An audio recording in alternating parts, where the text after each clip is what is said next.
आज कौन है जो ये कह रहा है इनके खिलाफ ऑपरेशन नहीं करने चाहिए? हु इज दैट पर्सन जो कि इस पूरी कार्रवाई को चला रहा है कि बातचीत कर लें, ऑपरेशन बंद? Who is that person, which is that political thought जो ये कहती है कि खारजियों से, दहशतगर्दों से बातचीत करनी? आज वो रियासत में नहीं है, हिस्सा नहीं है रियासत का, आज भी वो ये कहते हैं आपके बच्चों के सर काट के उनसे फुटबॉल खेलते रहे, उनसे बातचीत कर लो। इस मुजरमाना बयानिए की कीमत कौन अदा कर रही है? आपकी फौज, आपकी पुलिस, आपके बच्चे। अब स्टेटस को नहीं चले। जो शख्स या गिरोह किसी मजबूरी की वजह से या अपने फायदे की वजह से खारजियों की सहूलतकारी कर रहा है, उसको पास 3 वाज़े चॉइसेस है कि वो खुद इन खारजियों को रियासत के हवाले करे या फिर वो दहशतगर्दी के खिलाफ कार्रवाइयों में रियासत के इदारों के साथ मिलकर इस नासूर को अपने अंजाम तक पहुंचाए। अगर ये दोनों काम नहीं करते, रियासत पाकिस्तान की तरफ से भरपूर एक्शन के लिए तैयार है। एक शख्स पाकिस्तान में दहशतगर्दी वापस लाया। वो कौन है जो उनका हमायती है? अगर कोई समझता है उसकी सियासत रियासत से बड़ी है तो ये हमें कबूल नहीं है। ये फर्द वाहिद दहशतगर्दी केपी में वापस लाने का जिम्मेदार है। रियासत को ऐसे शख्स के रहमो करम पर नहीं छोड़ सकते। आज से कुछ साल पहले देखें वो कौन शख्स या सियासी बयानिया है जो कहता है दहशतगर्दों से बातचीत करनी चाहिए। इस वक्त वो रियासत के जिम्मेदार थे और आज वो रियासत के जिम्मेदार नहीं है, लेकिन आज यही कह रहे हैं हर मसले का हल मुज़ाकरात नहीं होते। ऐसा होता तो फिर जंगे कभी नहीं होती। DGISPR लेफ्टिनेंट जनरल अहमद शरीफ चौधरी की पिशावर में प्रेस कॉन्फ्रेंस। कहा दहशतगर्दों के सहूलतकारों के लिए 3 ऑप्शंस हैं। दहशतगर्द हवाले करो या हमारे साथ मिलकर उनके खिलाफ लड़ो या एक्शन के लिए तैयार हो जाओ। खैबर पख्तूनख्वा में दहशतगर्दी को सियासी पुष्पनाही हासिल है। ऐसी सूबाई हुकूमत मंजूर नहीं जो ऑपरेशन में रुकावट बने। सियासी शोबदाबाजी से कोई फर्क नहीं पड़ेगा। सियासी गठजोड़ के बाइस दहशतगर्दी हो रही है।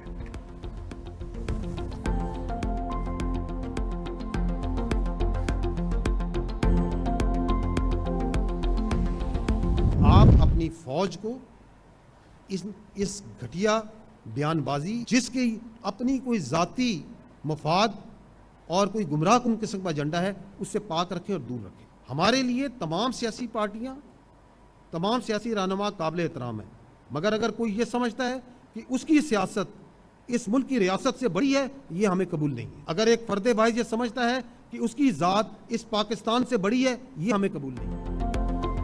हम रियासत नहीं है, रियासत का महज इदारा है। हम फैसले नहीं करते। जिन मामलात से हमारा ताल्लुक होता है महज उनमें अपनी राय देते हैं। फैसले सियासी हुकूमत करती है, फैसले रियासत करती है। DGISPR लेफ्टिनेंट जनरल अहमद शरीफ चौधरी ने कहा हमारे लिए सब सियासी जमातें और सियासी रहनुमा काबिल एहतराम हैं। आप हमें सियासत में ना लाएं। हमारे लिए सियासतदान काबिल एहतराम हैं। फौज को घटिया बयानबाजी और गुमराहकुन प्रोपेगेंडे से दूर रखें। नेशनल एक्शन प्लान के तमाम नुकात पर अमल ना होने से दहशतगर्दी बढ़ी। खैबर पख्तूनख्वा की अदालतों से दहशतगर्दों को सजा क्यों नहीं मिली?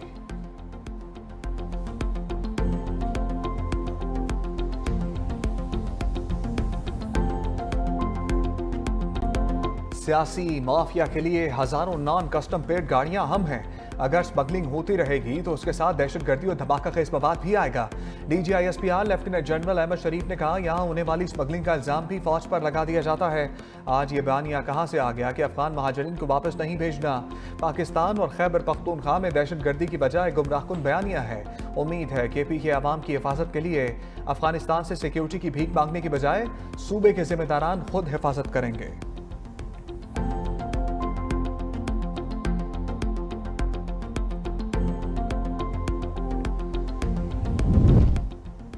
अफगानिस्तान अपनी सरजमीन को नॉन स्टेट एक्टर्स की अमाजगाह ना बनने दे। पाकिस्तान में दहशतगर्दी के लिए अफगानिस्तान को इस्तेमाल किया जाता है। DGISPR लेफ्टिनेंट जनरल अहमद शरीफ ने कहा सऊदीया समेत दीगर ममालिक ने भी अफगानिस्तान को समझाने की कोशिश की। अफगानिस्तान में हर दहशतगर्द गिरोह की कोई ना कोई शाख मौजूद है। DGISPR लेफ्टिनेंट जनरल अहमद शरीफ चौधरी ने कहा भारत अफगानिस्तान को दहशतगर्दी के बेस कैंप के तौर पर इस्तेमाल कर रहा है। पाकिस्तान की खुद मुख्तारी के लिए जो करना पड़ा करेंगे।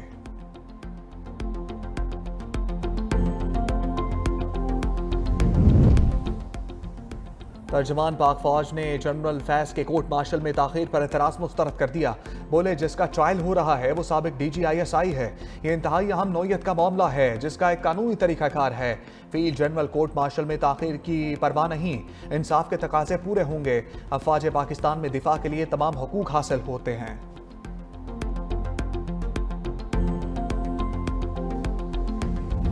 पाक फौज ने लेफ्टिनेंट कर्नल जुनैद तारिक और मेजर तैयब राहत और जवानों की शहादत का बदला ले लिया और अगजई में सिक्योरिटी फोर्सेस का भारतीय स्पॉन्सर्ड दहशत गर्दों के खिलाफ ऑपरेशन। ISPR के मुताबिक पाक फौज के अफसरों और जवानों की शहादत में मुलविस तमाम 30 दहशत गर्द वासिल जहन्नुम इलाके में क्लियरेंस और सैनिटाइजेशन ऑपरेशन किया गया। पाक फौज मुल्क से भारतीय स्पॉन्सर्ड दहशत गर्दी के मुकम्मल खात्मे के लिए पुरअज़्म है।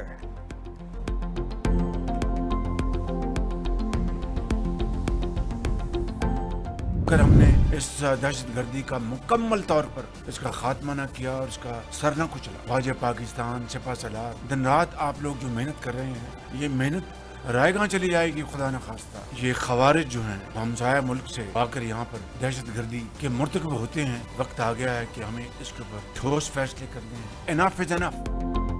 दहशत गर्दों के नापाक अज़ान को कभी कामयाब नहीं होने देंगे। दहशत गर्दी की अफरियत के मुल्क से मुकम्मल खात्मे तक उसके खिलाफ जंग जारी रखेंगे। वज़ीर आज़म शहबाज शरीफ ने कहा, अर्ज़ वतन की हिफाजत के लिए गैर मुतज़्ज़ल अज़म में मुझ समेत पूरी कौम अपनी बहादुर अफवाज के शाना बशाना खड़ी है। अफवाज पाकिस्तान के शोहदा मुझ समेत पूरी कौम का फ़ख्र हैं।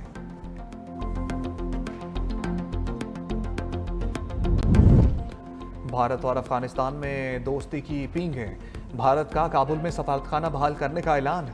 नई दिल्ली में अफगान वज़ीर ख़ारजा अमीर मुत्तकी की भारतीय वज़ीर ख़ारजा जयशंकर से मुलाकात। अफगान वज़ीर ख़ारजा अमीर मुत्तकी ने भारत को करीबी दोस्त करार देते हुए मुकम्मल हमायत का यकीन दिलाया। कहा, अफगान सरजमीन को भारत के खिलाफ इस्तेमाल नहीं होने दिया जाएगा। दूसरी जानिब अफगानिस्तान के दारुल हुकूमत काबुल में धमाकों पर तर्जमान अफगान अबूरी हुकूमत ज़बीउल्लाह मुजाहिद ने कहा, अभी धमाकों की तहकीकात कर रहे हैं, ताहाल किसी नुकसान की कोई तला नहीं मिली। सोशल मीडिया पर दावा किया गया, धमाकों में कलअदम तहरीक तालिबान की रहनुमा को निशाना बनाया गया।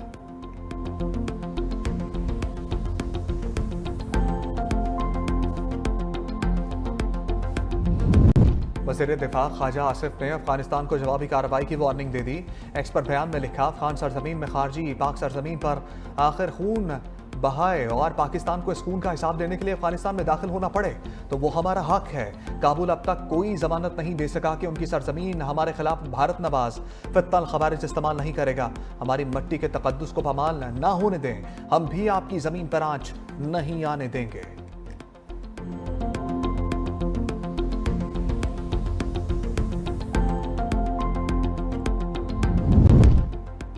अफगान सरजमीन पाकिस्तान के खिलाफ इस्तेमाल ना होने दी जाए। पाकिस्तान अफगानिस्तान की खुदमुख्तारी और खारजा पॉलिसी के हक का एहतराम करता है। तर्जमान दफ्तर खारजा शफकत अली खान की हफ्तावार ब्रीफिंग। कहा, पाकिस्तान अपने शहरियों के तहफ़्फ़ुज़ के लिए सरहदी इलाकों में दहशत गर्दों के खिलाफ कार्रवाइयाँ करता है। TTP जैसे गिरोह खत्ते के अमन और इस्तेहकाम के लिए मुश्तरका खतरा हैं। पाकिस्तान अफगानिस्तान के मफादात दहशत गर्दी के खात्मे इलाकाई इस्तेहकाम में मुज़मिर हैं। पाकिस्तान समझता है कि अफगानिस्तान को अपनी खुदमुख्तारी और सलामती बहाल करनी चाहिए। पाकिस्तान किसी हलाक सियासत का हिस्सा नहीं बनना चाहता।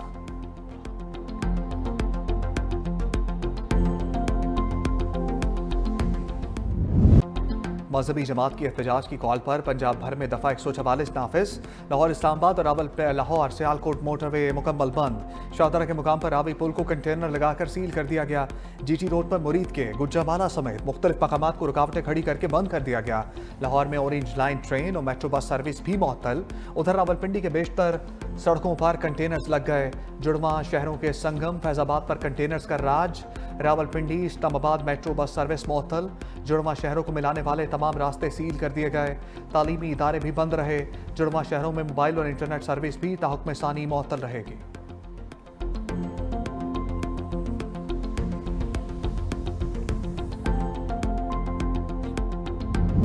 लाहौर में मजहबी जमात की एहतजाज की कॉल पर हालात कशीदा।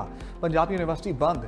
UET लाहौर कालाशाह काकू का न्यू कैंपस भी तालीमी सरगर्मियां मुअत्तल। पंजाब यूनिवर्सिटी में LLB के इम्तहानात मुलतवी कर दिए गए। पंजाब पब्लिक सर्विस कमीशन के इम्तहानात और पैराफोर्स के सब डिविजनल इन्फोर्समेंट अफसर का टेस्ट भी मनसूख। मुलतवी होने वाले इम्तहानात और टेस्ट की नई तारीखों का ऐलान बाद में किया जाएगा। लाहौर के बेशतर कॉलेजेस और स्कूलों में जल्द छुट्टी दे दी गई।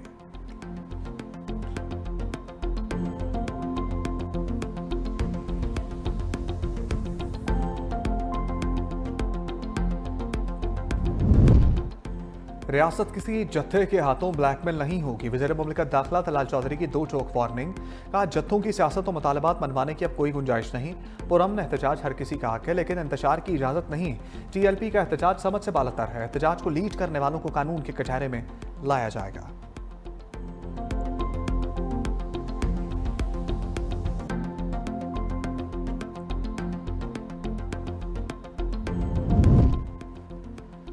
वफाकी वज़ीर दाखिला मोहसिन नकवी और वज़ीर मुमलिकत तलाल चौधरी का फैज़ाबाद का दौरा, मुख्तलिफ इलाकों में सिक्योरिटी इंतजाम का जायज़ा लिया।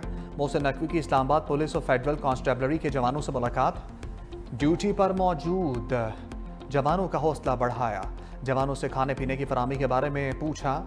वज़ीर दाखिला का कहना था कि आप सब पाकिस्तान के सिपाही हैं, कानून की अमलदारी यकीनी बनाने में आप कलीदी किरदार अदा कर रहे हैं।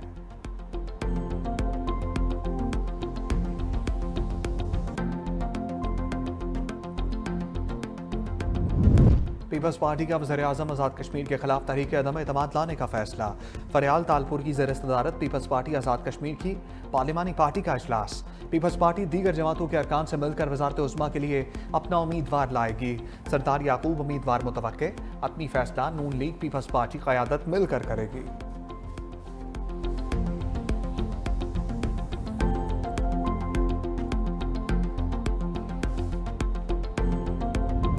खैबर पख्तूनख्वा में अली अमीन गंडापुर के इस्तीफे के बाद सियासी राब्तों में तेजी आ गई।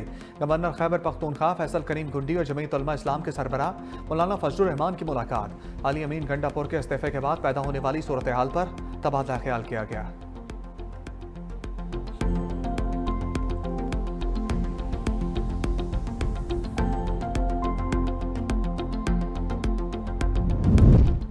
पीपल्स पार्टी और नून लीग में सीज फायर के बाद पीपल्स पार्टी ने कौमी असम्बली इजलास का बायकॉट खत्म कर दिया। पीपल्स पार्टी अरकान की ऐवान की कार्रवाई में शिरकत, दूसरी जानब स्पीकर सरदार अयाज सादिक का ही पार्लियामेंट की तरफ अहम कदम।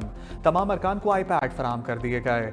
कौमी असम्बली में वक्फा सवालात के दौरान तारिक फजल चौधरी ने अरकान के सवालों के जवाब दिए।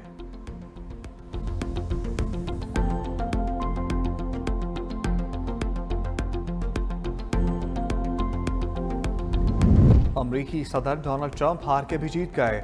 नोबेल अमन इनाम जीतने वाली मारिया कॉर्वेना ने अपना नोबेल इनाम अमरीकी सदर ट्रंप के नाम कर दिया। सोशल मीडिया पर अपने बयान में कहा, नोबेल इनाम वेनेजुएला के मजलूम अवाम और ट्रंप के नाम करती हूँ।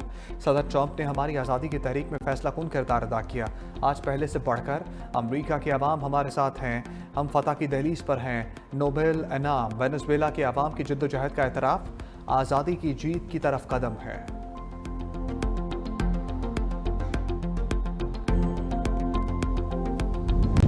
तोशाखाना 2 केस में बानी पीटीआई और बुशरा बीबी का बयान सामने आ गया। अदालत को जमा कराए गए जवाब में कहा गया, बलगारी ज्वेलरी सेट कानून के मुताबिक अदायगी करके अपने पास रखा। इनामुल्लाह शाह को सुहेब अब्बासी से कम कीमत लगाने का भी नहीं कहा। इनामुल्लाह शाह पहले पीटीआई सेक्रेटेरिएट फिर वज़ीर आज़म हाउस में भी मुलाजिम था। इनामुल्लाह शाह को 2 जगहों से तनख्वाह लेने पर बरतरफ किया गया।